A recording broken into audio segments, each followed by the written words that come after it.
Bismillahirrahmanirrahim. Assalamualaikum warahmatullahi wabarakatuh. Alhamdulillahirabbil alamin. Wa bihi nasta'in wa ala umurid dunya waddin. Wa sallallahu ala anbiya'i wal mursalin sayyidina Muhammadin wa ala alihi wa ashabihi wa man tabi'ahu bi ihsanin ila yaumiddin. Amma ba'd. Ma'asyiral muslimin rahimani wa rahimakumullah. Alhamdulillah, bersyukur kepada Allah atas limpahan rahmat dan nikmat yang Allah berikan. Kita bisa melanjutkan pembahasan kita dalam membahas kitab akidah. Ini kitab dasar untuk membahas kitab Thalathatul Usul atau kitab Husulul Ma'mul bi Syarhi Thalathatil Usul karya Syekh Abdullah bin Saleh Al-Fauzan hafizahullahu ta'ala. Nah, baik, salawat dan salam semoga senantiasa tercurahkan buat Nabi kita Muhammad sallallahu alaihi wasallam beserta keluarganya beliau, sahabat beliau dan orang yang ittiba dengan beliau hingga akhir zaman. Amin amin ya rabbal alamin. Ma'asyiral muslimin, a'azzani Allah wa iyyakum. Kita lanjutkan pembahasan kita. Kita telah sampai di pembahasan wa qala al-Bukhari rahimahullahu taala. Kalau kemarin pertemuan sebelumnya kita membahas bagaimana perkataan komentar dari Imam Syafi'i terhadap surat wal asri atau al-asr, maka kita hari ini mulai membaca dari komentar Imam Bukhari terhadap surat tersebut. Nah, Imam Bukhari rahimahullah berkata, babun al-ilmu qabla al-qawli wal amal. Bab ilmu sebelum berkata dan berbuat. Dalilnya adalah firman Allah Ta'ala, fa'alam annahu la ilaha illallah wastaghfir li dzambik. Ketahuilah bahwasannya tidak ada ilah atau Rabb yang berhak disembah kecuali Allah, dan beristighfarlah untuk dosa-dosamu karena dosa-dosamu. Fabada'a bil ilmi qabla al qawli wal amal. Maka di sini menunjukkan, ayat ini menunjukkan kepada kita bahwasanya hendaklah kita memulai sesuatu dengan ilmu dahulu, baru kita berkata dan berbuat. Nah, qala asy-syarih hafizahullahu taala, qala al-Bukhari rahimahullah, yakni fi kitabil ilmi min sahihi. Ini perkataan Imam Bukhari dalam kitabnya Kitabul Ilmi di Sahih Bukhari, dalam Sahih Bukhari, bab al-ilm, babun al-ilmu qabla al-qawli wal amal. Wa qawluhu babun yaqra'u bitanwin. Nah, lafaz babun dibaca dengan tanwin li'annahu maqtu'un 'anil idhafah, karena dia terputus dari idhafah. Idhafahnya apa? Al-ilmu. Wal ilmu mubtada'. Jadi bukan dibaca babu al-ilmi, tapi dibaca babun. Lalu al-ilmu, karena memang babun ini terpisah dari yang namanya ilmu. Kalau dia nyambung bukan terpisah, maka bacanya babul ilmi, babu al-ilmi. Tapi karena terpisah maqtu', maka ilmunya tetap dibaca dhammah karena dia sebagai mubtada. Naam, karena dia sebagai mubtada. Naam. Qabla al-qawli khabar mubtada. Babun al-ilmu qabla al-qawli wal amali. Afadat hadhihi at-tarjamah anna qawla al-insan wa amalihi la i'tibara lahu fi mizan syar'i illa idza kana qa'iman 'ala al-ilmi fal ilmu syartun li sihhatil qawli wal amal. Maka bisa kita ambil faedah dari perkataan Imam Bukhari ini atau dari terjemah ini, bahwasannya perkataan manusia, amalan perbuatan manusia itu tidak dianggap dalam timbangan syariat kecuali dia dibangun di atas ilmu. Maka ilmu termasuk salah satu syarat sahnya perkataan dan perbuatan. Jadi betapa pentingnya umat Islam ini mempelajari syariat agamanya. Betapa pentingnya kaum muslimin mempelajari syariat agamanya, supaya apa? Supaya ketika dia beramal dan berkata-kata, maka semuanya itu berlandaskan ilmu, sehingga selain dia mendapatkan pahala dari Allah Azza wa Jalla, dia juga mendapatkan apa? Mendapatkan amalannya adalah amalan yang sah sesuai syariat, dan semoga insyaallah diterima oleh Allah Subhanahu wa taala. Naam.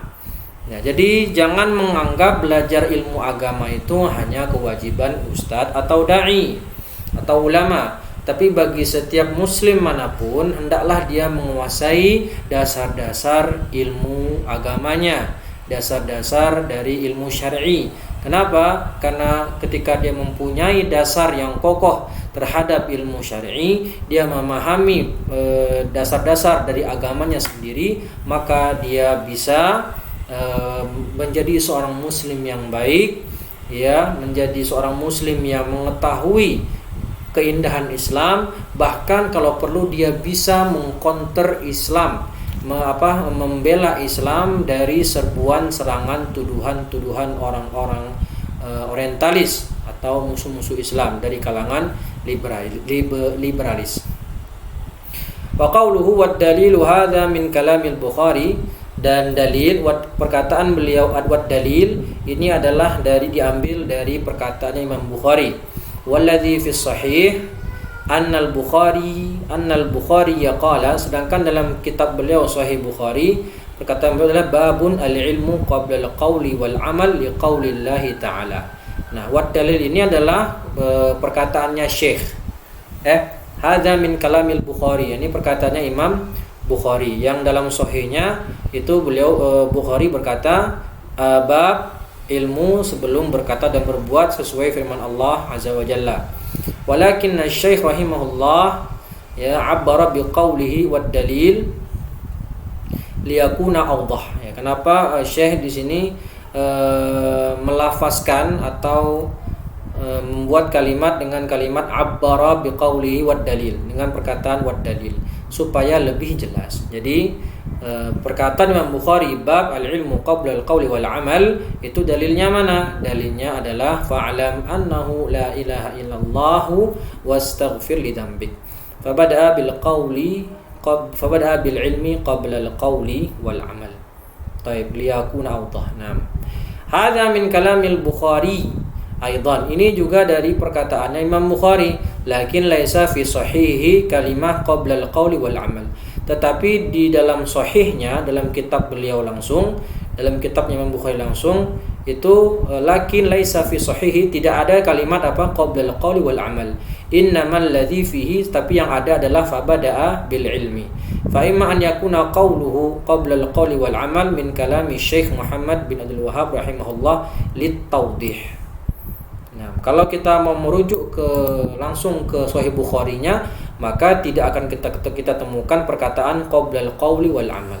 Yang ada adalah perkataan beliau dalam sahihnya fabada bil ilmi. Nah, tambahan dari Syekh Muhammad bin Abdul Wahhab rahimahullah dengan perkataan qablal qawli wal amal ini sebagai penjelas saja. Jadi sama sekali tidak merubah maksud dan makna yang diinginkan, tapi hanya sebagai penjelas bagi kita yang ingin membaca syarah Thalathatul Usul. Naam. Au annahu fi nuskhatin ukhra, atau mungkin saja ada di cetakan yang lain.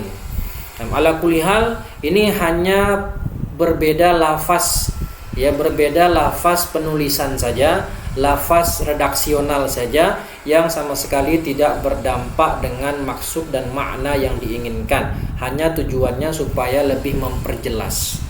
Taib, barakallahu fiik. Wa qauluhu ta'ala fa'lam annahu la ilaha illallah, dan perkataan Allah, maka ketahuilah bahwasanya tidak ada Rabb yang berhak disembah dengan benar kecuali Allah. Al-khitabu lirrasul, ini khitab alias ayat ini lawan bicaranya adalah Rasul, alias ayat ini disampaikan kepada Nabi, khitab. Ya, akan tetapi dia juga mencakup umat, ya, juga mencakup umat, wa hadza huwal ilmu, dan itulah dia ilmu. Jadi perintah untuk berilmu sebelum berkata dan berbuat ini memang secara redaksi, secara zahir ayat itu ditujukan buat Nabi. tetapi juga ditujukan secara umum kepada umatnya, sehingga tidak hanya Nabi Shallallahu Alaihi Wasallam yang disuruh untuk berilmu terlebih dahulu, kita umatnya juga diperintahkan untuk berilmu. Nah, untuk mempelajari ilmu. Makanya ada hadis yang masyhur yang sering kita dengar, yaitu apa? Thalabul ilmi faridatun ala kulli muslim. Taib. Nah, jadi kalau mau kita bahas lebih detail, ada nas itu yang khitabnya ke Nabi, tapi dia untuk umat. Ya, dia untuk umat. Nah, jadi secara asal teks-teks dalil syar'i yang secara redaksi dia ditujukan kepada Nabi Shallallahu Alaihi Wasallam, maka hukum asalnya adalah dia untuk Nabi dan juga untuk umatnya. Akan tetapi ada beberapa teks yang secara khusus hanya ditujukan kepada Nabi saja dan tidak termasuk umatnya. Nah, pembahasan ini bukan di sini pembahasannya, tapi di sini saya hanya menjelaskan sekilas saja. Ini pembahasannya ada di dalam pembahasan usul fiqih. Baik. Kita lanjutkan. Ya, i'lam rahimakallah. Ya, ini kata Syekh di sini wastaghfir lidambik hadza awal amal. Ya, tadi di potongan yang pertama fa'lam annahu la ilaha illallah, itu artinya kita diperintahkan untuk berilmu. Kemudian barulah kita diperintahkan untuk beramal, wastaghfir. Istighfar bagian dari amalan hati. Ya, beramal.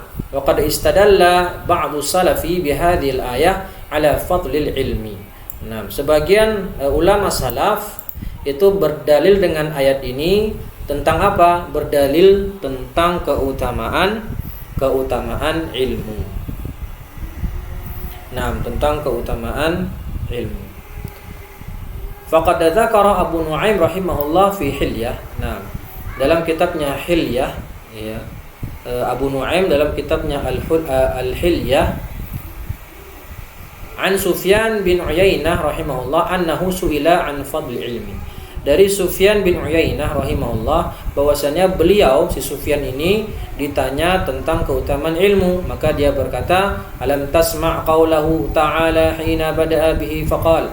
Tidakkah engkau pernah mendengar ya perkataan Allah azza wa jalla ketika Allah itu berkata dengan firman-Nya, fa'lam annahu la ilaha illallah thumma amarahu bil amali ba'da dzalika faqala wastaghfir lidambik. Nah, jadi Allah pertama memerintahkan kita untuk fa'lam, ketahuilah, ya, kita ketahui dulu ilmunya, baru setelah itu wastaghfir lidzambik, barulah setelahnya kita beramal atau berkata-kata. Ini juga menunjukkan bahwasannya hati-hati bagi orang yang belum mempunyai ilmu, hati-hati dalam berkata dan berbuat, ya, terutama yang sedang marak di zaman sekarang karena serba mudahnya informasi diterima, itu berfatwa tanpa ilmu. Ya, ketika disuruh belajar bahasa Arab dia nggak mau, nggak kuat, nggak betah, disuruh ngaji tafsir nggak bisa, mondok juga nggak mau, tapi giliran disuruh mengomentari soal agama paling kenceng. Ya, seakan-akan agama itu mudah aja bagi dia. Ya, seakan-akan mudah. Wal'iyadu billah. Semoga kita terhindar dari sifat-sifat yang demikian. Maka bagi kita yang awam, ya, jika tidak memahami maksud perkataan teks-teks dalam syariat, baik itu firman Allah dan sabda Nabi-Nya sallallahu alaihi wasallam, maka sebaiknya kita tahan diri kita untuk tidak berkomentar. Karena itu nanti jatuhnya adalah meskipun itu benar, ternyata benar misalnya, tetap kita berdosa. Kenapa? Kita telah melakukan perkataan atau berfatwa tanpa ilmu. Wajhul istidlal ala fadl ilmi anna Allah Ta'ala bada'a bihi fa amara nabiyahu sallallahu alaihi wasallam bil ilmi qabla an ya'murahu bil amal wa hadha yadulluna ala amrayn. Maka wajhul istidlal, ya, di mana pengambilan istidlal ayat tersebut yang menunjukkan di mana bagian ayat itu yang menunjukkan tentang keutamaan ilmu, maka ayat tadi menunjukkan bahwasannya dia berbicara tentang keutamaan ilmu adalah Allah memerintahkan nabinya sallallahu alaihi wasallam untuk berilmu dulu. Bada'a fa amara nabiyahu bil ilmi. Nah, jadi di ayat tadi mana yang menunjukkan kalau dia adalah dalil tentang keutamaan ilmu? Nah, kata Syekh di sini, kata pensyarah, di sana Allah memerintahkan Nabi Muhammad untuk berilmu dulu, qabla an ya'murahu bil amal, sebelum memerintahkan beliau sallallahu alaihi wasallam untuk beramal. Dan ini menunjukkan kita kepada dua hal. Al-awwal ala fadlil ilmi, tentang keutamaan ilmu, dan yang kedua ala annal ilma muqaddamun 'alal amal. Ya, bahwasannya dari ayat ini bisa kita ambil dua faedah. Yang pertama, keutamaan ilmu, dan tentu saja keutamaan orang-orang yang berilmu. Yang kedua, ilmu lebih didahulukan daripada amal. Ya, ilmu lebih didahulukan daripada amal. Naam. Ya, kalau untuk dalil-dalil tentang keutamaan ahli ilmu ya sudah banyak ya, sering kita dengar, di antaranya yarfa'illahu alladhina amanu, surat Al-Mujadalah ayat 11, atau hadis Nabi SAW, man salaka tariqan yaltamisu fihi ilman sahalallahu lahu tariqan ilal jannah, dan seterusnya dan seterusnya. Thumma dzakara al-musannifu masaila ukhra mufarri'atan 'ala ma taqaddam. Kemudian di sini musannif, yaitu Syekh Muhammad bin Abdul Wahhab, menjelaskan permasalahan yang lain yang cabang dari apa yang telah kita bahas. Jadi bahasannya cabang dari yang kita bahas barusan. Faqala i'lam rahimakallah. Ya, ini perkataan beliau lagi yang isinya doa. Semua ketahuilah wahai para pembaca yang budiman, semoga Allah merahmati kalian. Wa hadza du'aun minal musannif rahimahullah. Ini adalah doa. Ya, ini adalah doa dari penulis yang menunjukkan bahwasannya ala hirsihi wa naf'ihi li akhihi muslim kama taqaddam.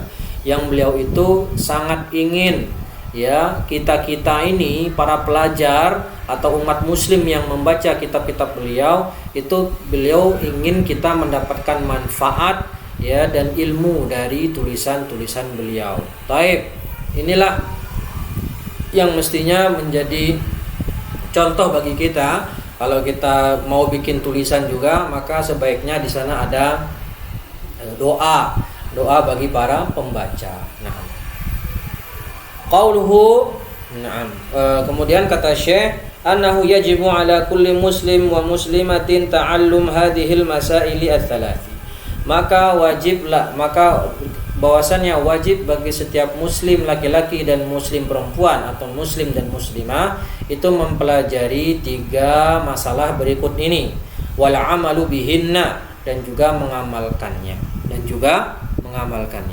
Hadhil masailu tsalatsu majmaluha, ya. Yang pertama adalah al-ula fi tauhidir rububiyah. Nah, ini permasalahan yang pertama. Mujmaluha, secara mujmal, secara global.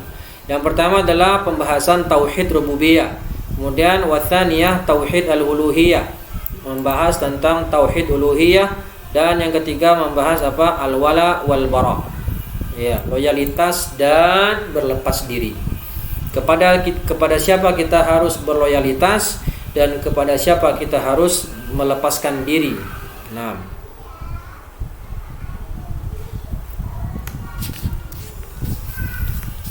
taib al-ula. Nah, permasalahan pertama, annallaha khalaqana wa razaqana wa lam yatrukna hamalan.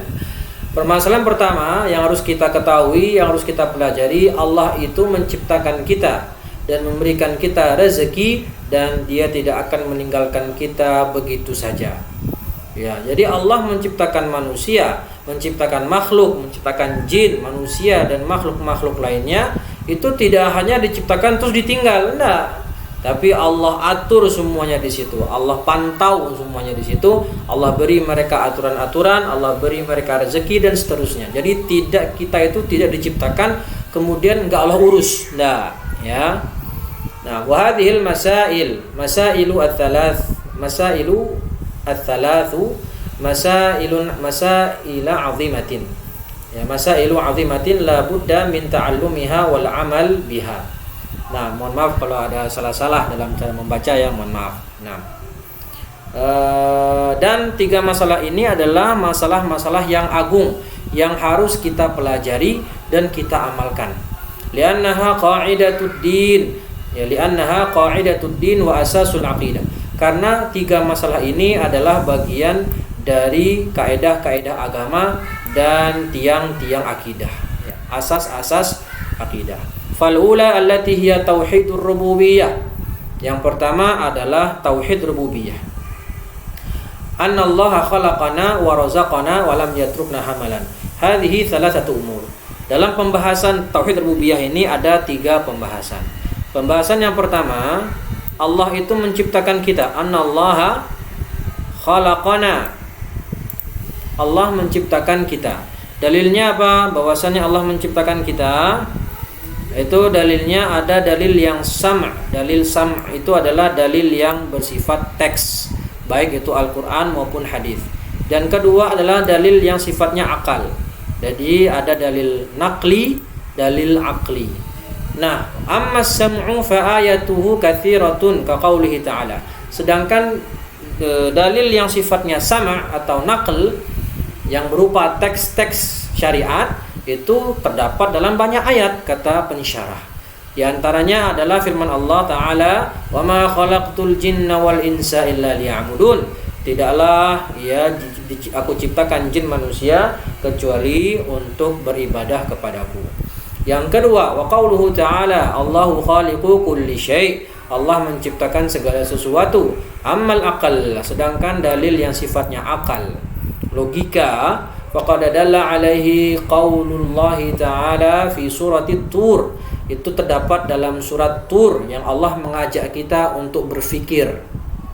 Ya, kita dikasih akal sama Allah, maka dalam ayat tersebut Allah mencoba berdialog sama kita untuk berfikir, ya, untuk berfikir, merenungi bahwasannya segala sesuatu itu tidaklah terjadi tiba-tiba sebagaimana keyakinan orang-orang ateis, tapi di sana pasti ada zat yang menciptakannya. Pasti ada yang menciptakannya. Sebagaimana kitab ini, ya.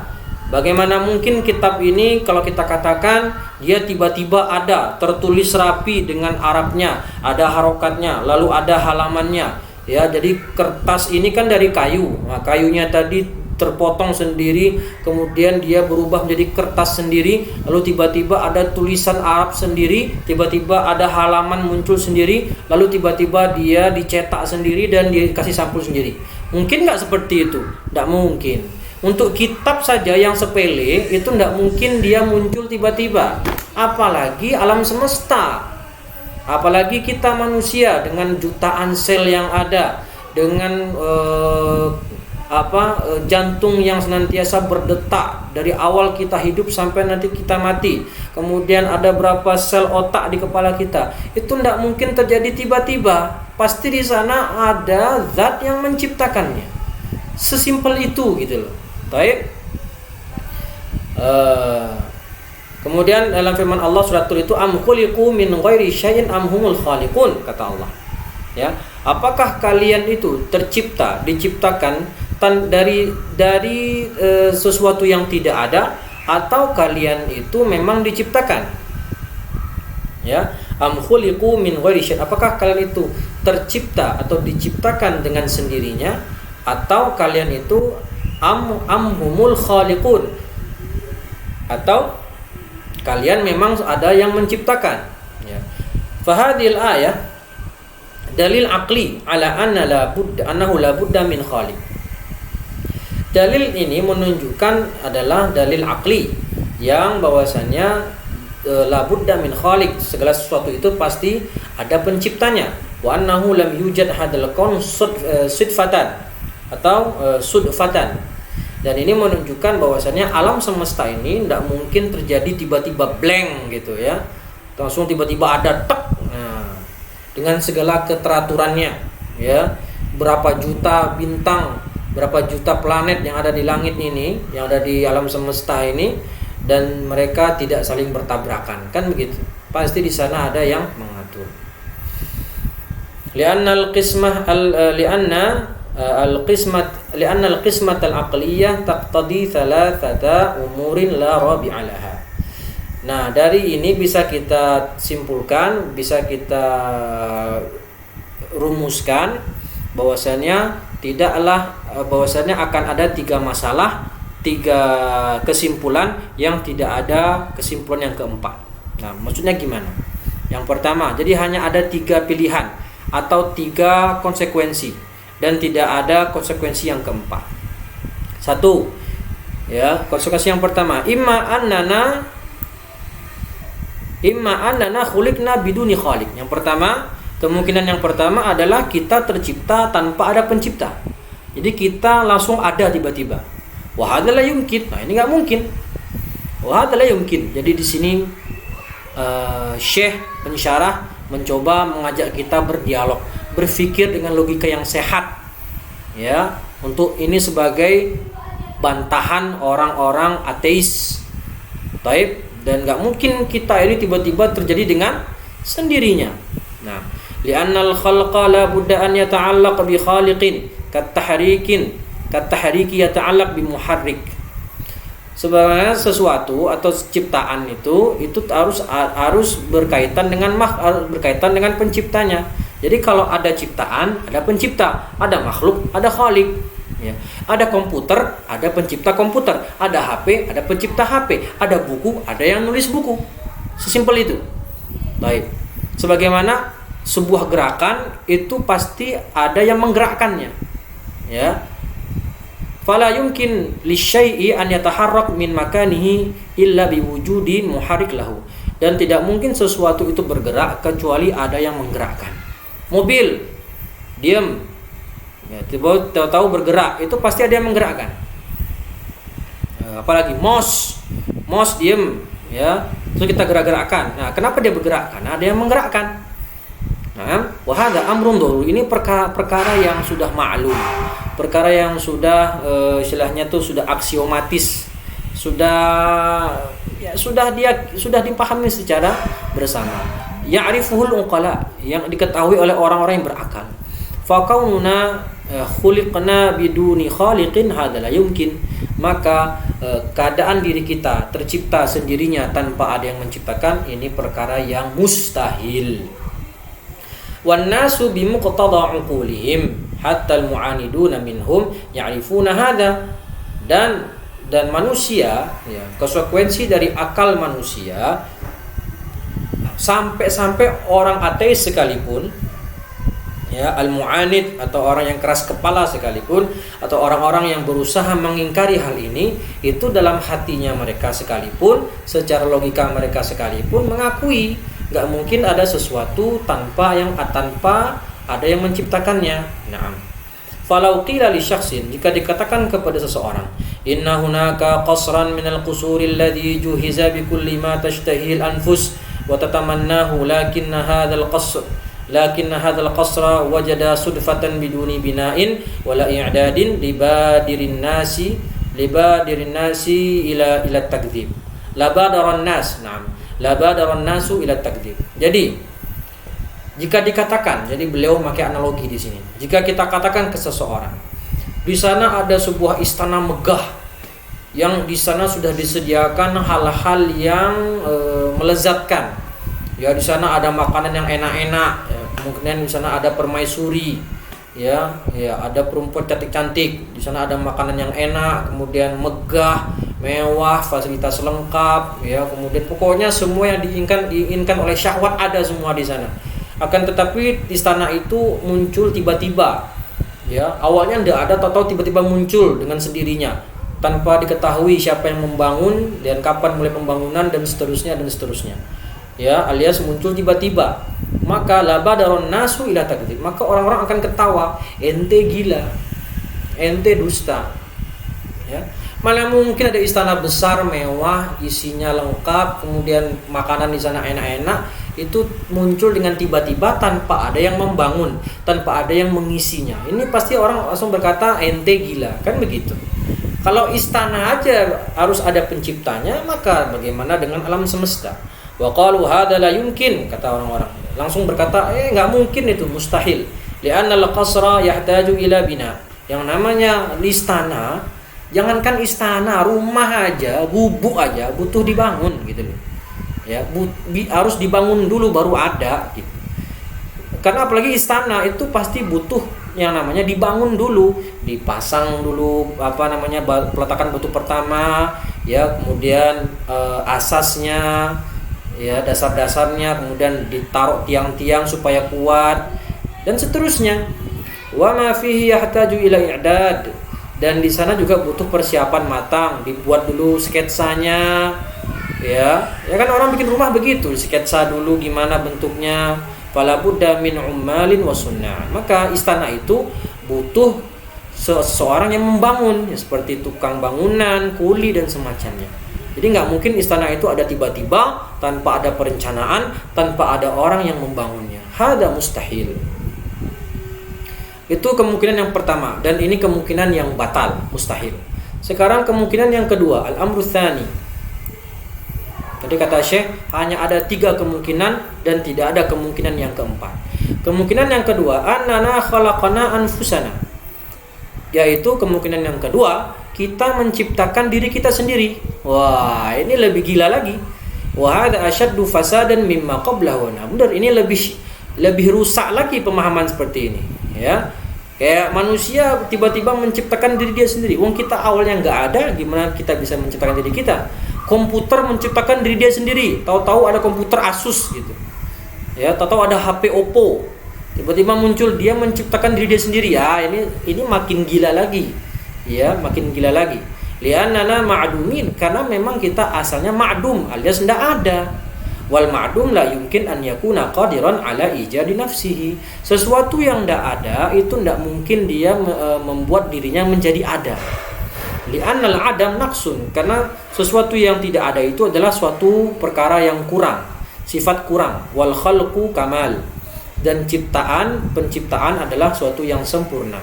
Fa kaifa yakunun naqisu kamilan, dan bagaimana sesuatu yang dibilang kurang dikatakan sempurna? Hadza la yumkin, jadi ini tidak mungkin. Fayata'ayyanul amru tsalitsu wa huwa annahu la budda lana min khaliqin wa huwa ar-rabbul qadir. Maka karena konsekuensi kedua ini batal juga, maka tidak ada lagi pilihan kecuali konsekuensi yang ketiga, yaitu la budda min khaliqin wa huwa rabbu al-qadir. Ya, jadi karena kesimpulan yang pertama mustahil, kesimpulan yang kedua lebih mustahil lagi, maka tidak ada kesimpulan kecuali kesimpulan yang ketiga, yaitu kita pasti ada yang menciptakan, dan siapa itu? Allah Subhanahu wa ta'ala. Walihada qala ta'ala, oleh karena itu Allah berfirman kepada kita dalam Al-Quran, am khuliqu min ghairi syai'in, apakah, yakni hal hum khuliqu hakadha duna khaliq.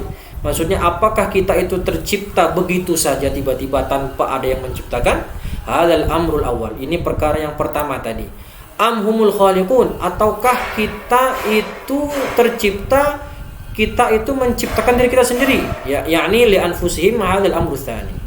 Nah, dan ini perkara yang kedua. Jadi apakah kita itu menciptakan, apakah kita itu tercipta tiba-tiba tanpa ada yang menciptakan, atau yang kedua kita menciptakan diri sendiri? Nah, ini juga perkara yang tidak mungkin.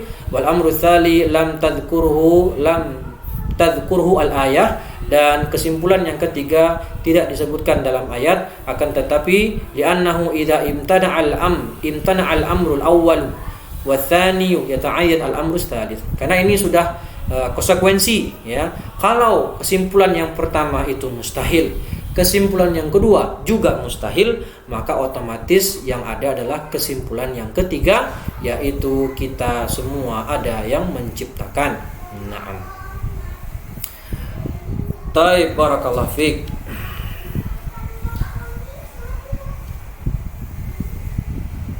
Wa qad warada fil hadithi anna rajulan ya musyrikan sami'a hadhil ayah fadakhala al-imanu fi qalbihi wa huwa Jubair bin Mut'im. Ya, Jubair, sahih, Jubair bin Mut'im. Dan telah ada dalam sebuah hadis, diriwayatkan dalam sebuah hadis, ada laki-laki musyrik ketika mendengar ayat ini, Ya, am khuliqu min ghairi syai'in wa hum khaliqun, am humul khaliqun.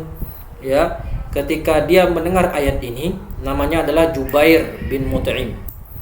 Nah, radhiyallahu anhu, kama fi Sahih Bukhari, dalam Sahih Bukhari disebutkan hadis tersebut, annahu jaa fi mawdu'in usara badrin wan nabiy sallallahu alaihi wasallam yaqra'u fi salatil maghrib bi suratit tur famarratil ayatu wa Jubair yasma'u fayaqulu mu'abbiran an nafsihi. Jadi suatu ketika Jubair bin Mut'im ini ia datang di dia membahas tentang topik tawanan, ya, tawanan perang Badar.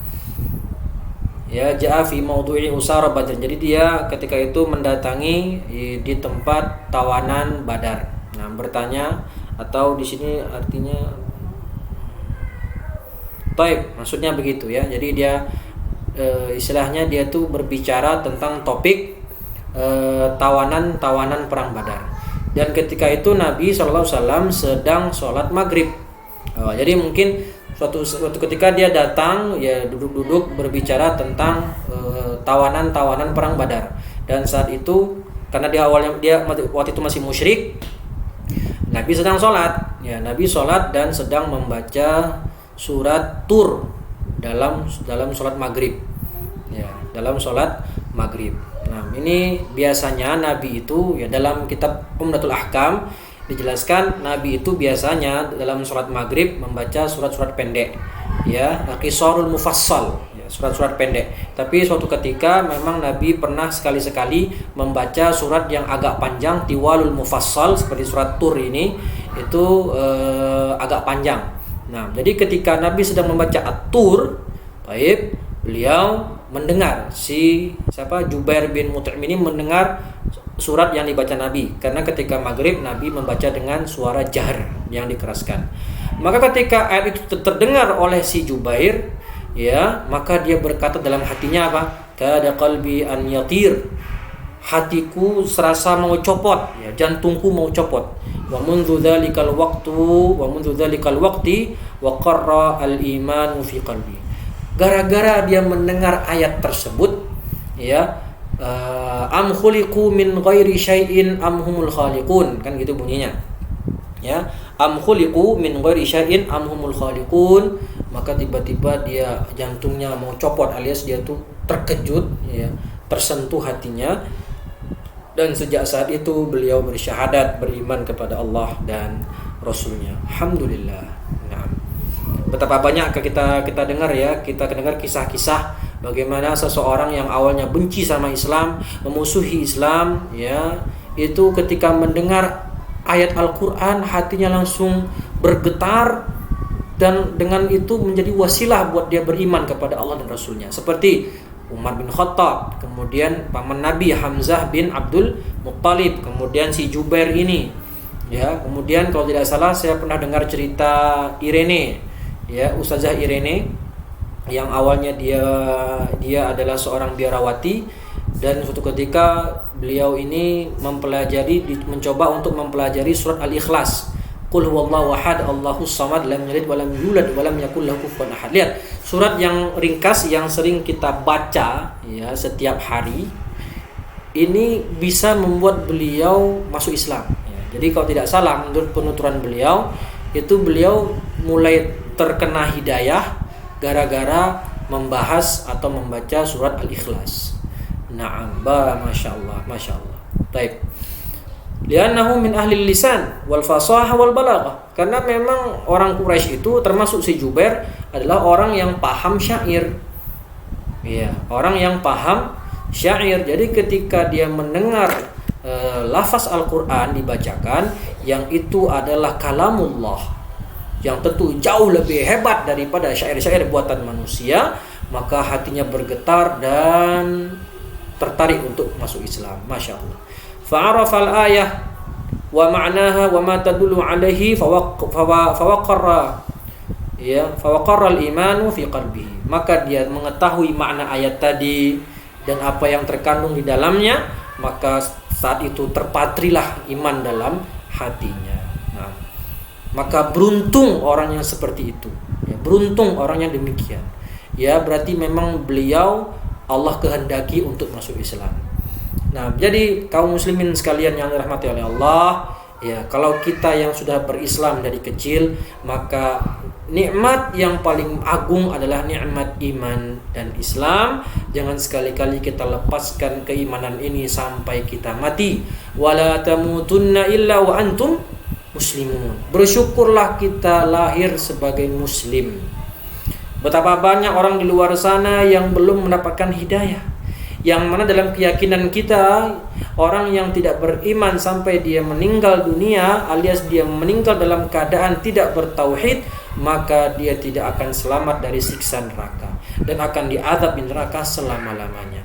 Maka bersyukurlah kita yang masih memiliki iman dan Islam, pegang teguh iman ini, pegang teguh Islam ini sampai kita mati. Dan bagaimana caranya biar kita teguh dalam berislam dan beriman? Pelajari Islam itu supaya kita makin cinta dengannya, kita semakin yakin akan kebenaran Islam, maka saat itu akan semakin kokoh iman kita dan Islam kita. Insya Allah akan sampai kita bawa keimanan kita ini sampai mati insya Allah. Baik, kaum muslimin dan muslimat yang dirahmati oleh Allah Subhanahu wa taala.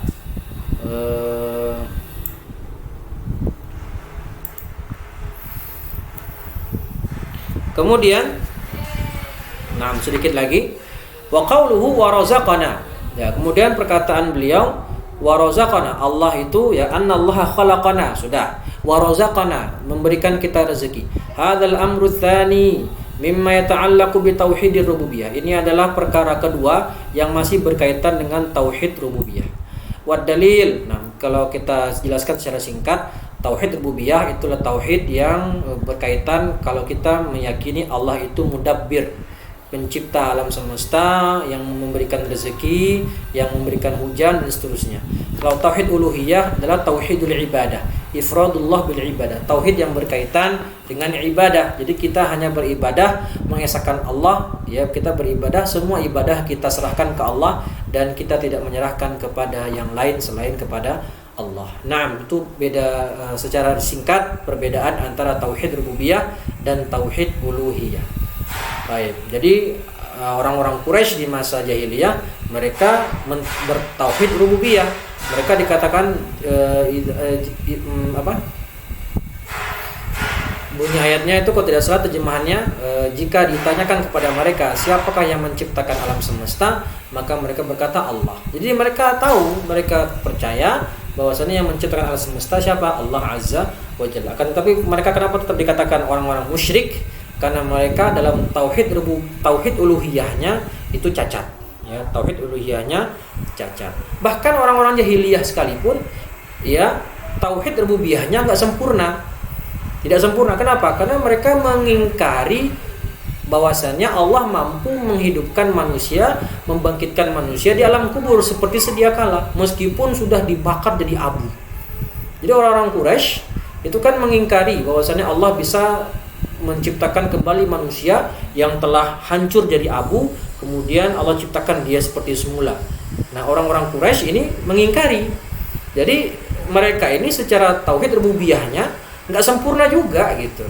Tidak sempurna juga, apalagi di masalah tauhid uluhiyah.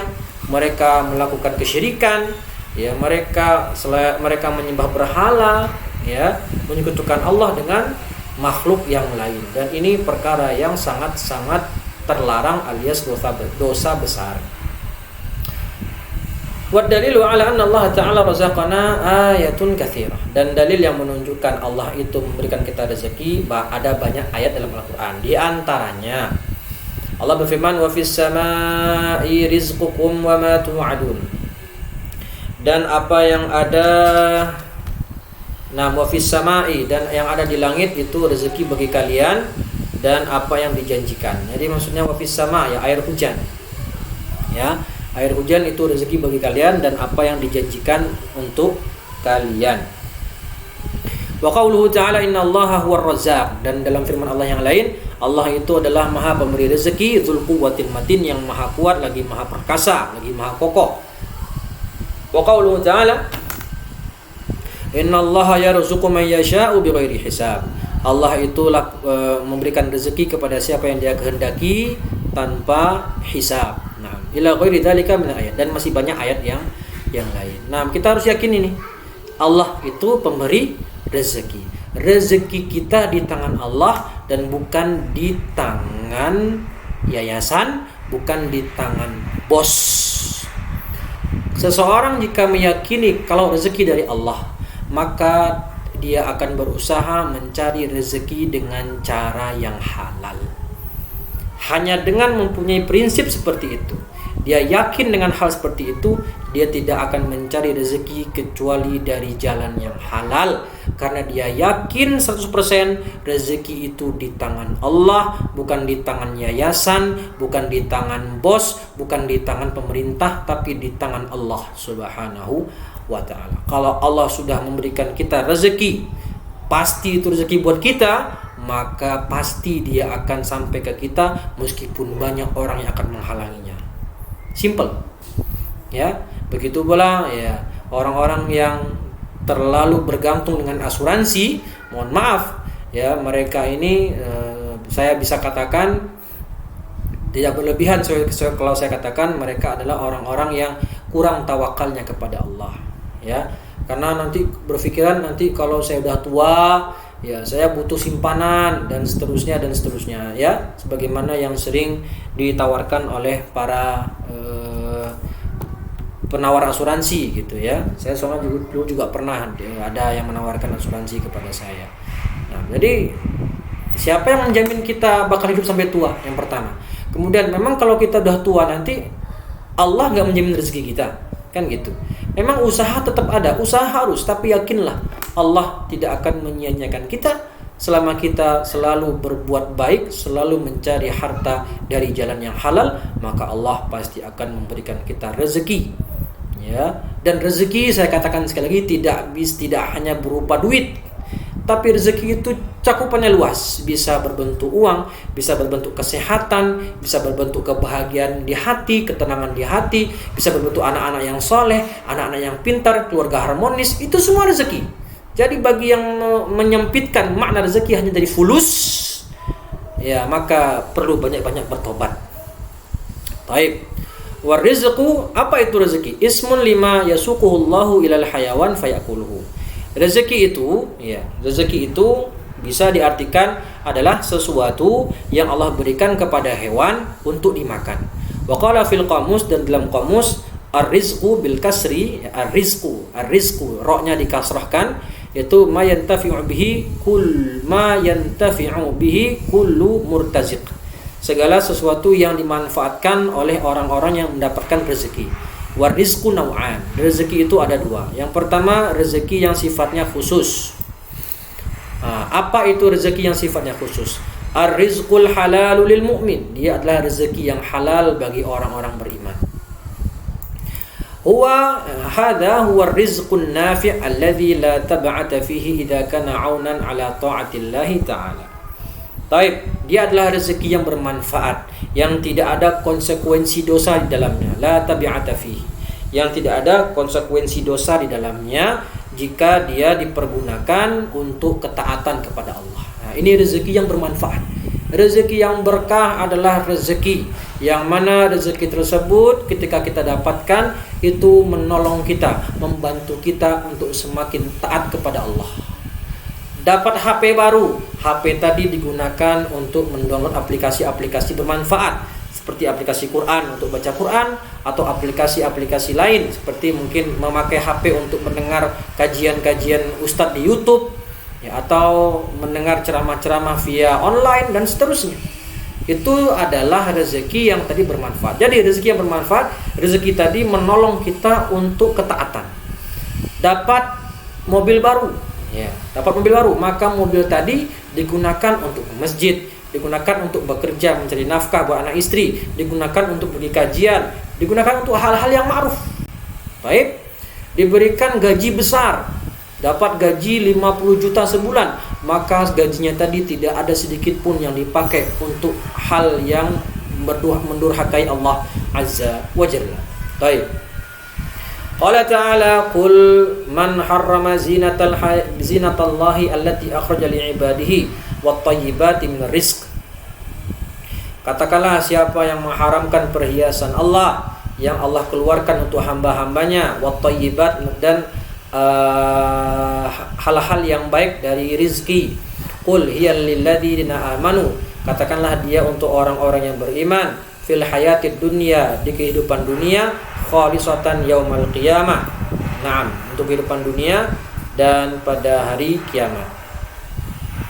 Yang kedua adalah rezeki yang sifatnya umum. Wa ma bihi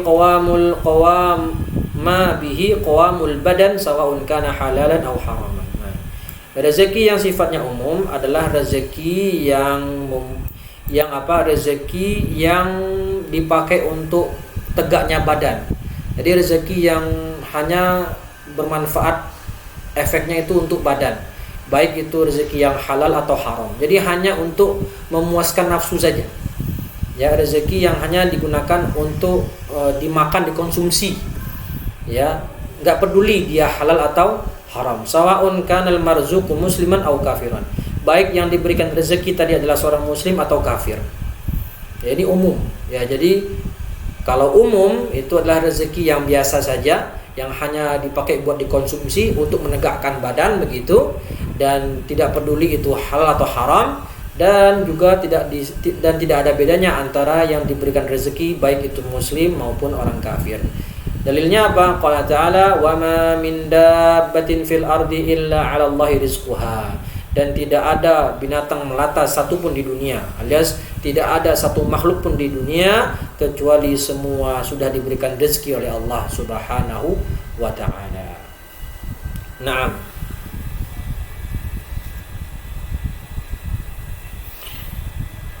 Baik, mungkin cukup sekian dari saya. Ya, mungkin cukup sekian dari saya. Insyaallah pembahasan yang ketiga kita bahas di pertemuan berikutnya. Wal amru ats-tsalitsnya, yaitu walam yatrukna hamalan. Nah, mungkin cukup sekian pembahasan kita sampai jenis-jenis rezeki. Insyaallah kita lanjutkan pembahasannya di pertemuan selanjutnya pekan depan. Jika ada kesalahan saya mohon maaf, jika itu benar semua datang dari sisi Allah Subhanahu wa ta'ala. Taib, semoga yang sedikit ini bermanfaat bagi diri saya pribadi dan bagi antum sekalian. Akhirul kalam kita tutup dengan membaca hamdalah dan doa kafaratul majlis. Alhamdulillahi rabbil alamin. Subhanakallahumma wa bihamdika asyhadu an la ilaha illa anta astaghfiruka wa atubu ilaik. Wassalamu alaikum warahmatullahi wabarakatuh.